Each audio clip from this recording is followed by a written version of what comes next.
What is up, everybody? This is Kris on the Irate PlayHouse coming in with another review for you guys, and that review is Dark Souls 3. I'm sure you Soul fans are real excited right now. Probably, maybe even some of you guys probably beat this game already. I've heard that some people have done it. That's pretty crazy. But just to let everyone know, I am reviewing this game on the PlayStation 4.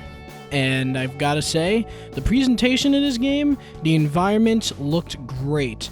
The environments were so awesome. Every time I went into a new area, I was in awe at what I was looking at. Like, I couldn't believe how much detail was going in on just the enemies you were fighting, the world that I was looking at. There were so many places that I would just look off into the distance and be like, wow, that would be freaking awesome to go explore. And also, if you have a really high-end PC, I would highly recommend play this game on it. Not that the game performed badly on the PS4, but there was some frame rate droppage. It was a little noticeable at times when a lot of stuff happened on the screen, but nothing game breaking, nothing too bad. It performed fine. It was good. Just, the occasional frame rate droppage would be happening once in a while. But other than that, it performed great. It was really good, but I would suggest if you do have a gaming PC that is good enough to play this game, I would highly recommend, get it for the PC, because you'll get probably a very smooth 60 FPS, and it would be very, very nice. But let's move on to the story. The story of this game is that you are an undead soldier, and you're trying to find these kings of Cinder, and you have to try and find them, and just to save your own ass. If you want to know more about the story, the great thing that this game does is that you can read into the items you pick up. Every item you pick up has a very nice story to it. It tells you more about the lore that you're in. It makes you realize just how important some of these items that you're finding are, some of the swords that you're finding are. It's really cool stuff. So if you're big into narrative, this game doesn't really have the most impressive narrative, but it does have a beautiful lore to it when you read the items.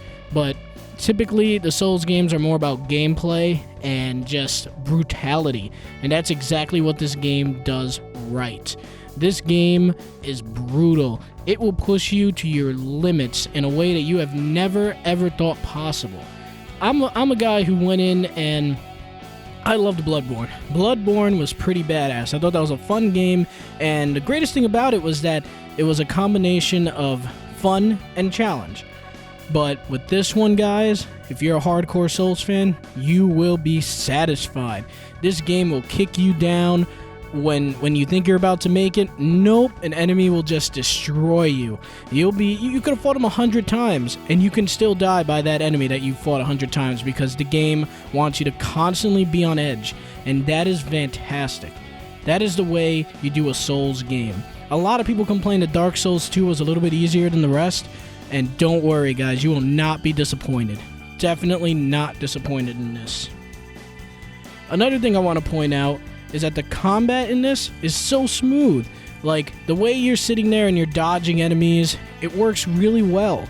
The only big difference between this and Bloodborne, for those of you who played Bloodborne, is that Bloodborne was more about being very, very in your face with the combat. Very, attack, attack, attack. This game is more about being calculated and really figuring out when you have to do your, use your shield, when you have to use your magic, when you gotta attack. It is really, really tense. And you really have to go into each battle. Even if you fought them 100 times, you've got to go into each battle knowing that there is a possibility that I may die. And man, oh man, are you going to die a lot.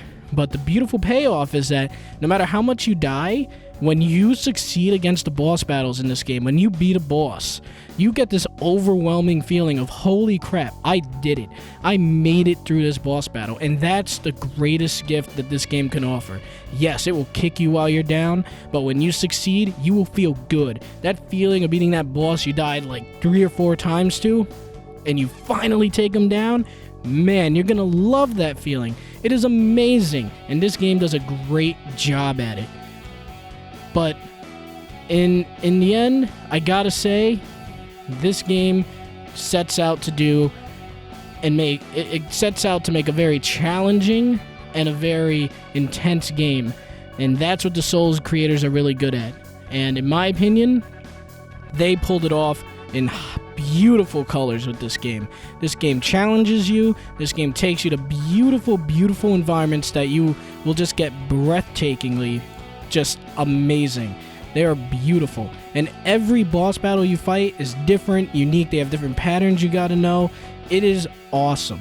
So at the end of the day, Dark Souls 3 definitely makes up for the easier Dark Souls 2. I know some of you hardcore Soul fans are sitting there like, man, I hope this game is just as hard as before, and you guys will not be disappointed.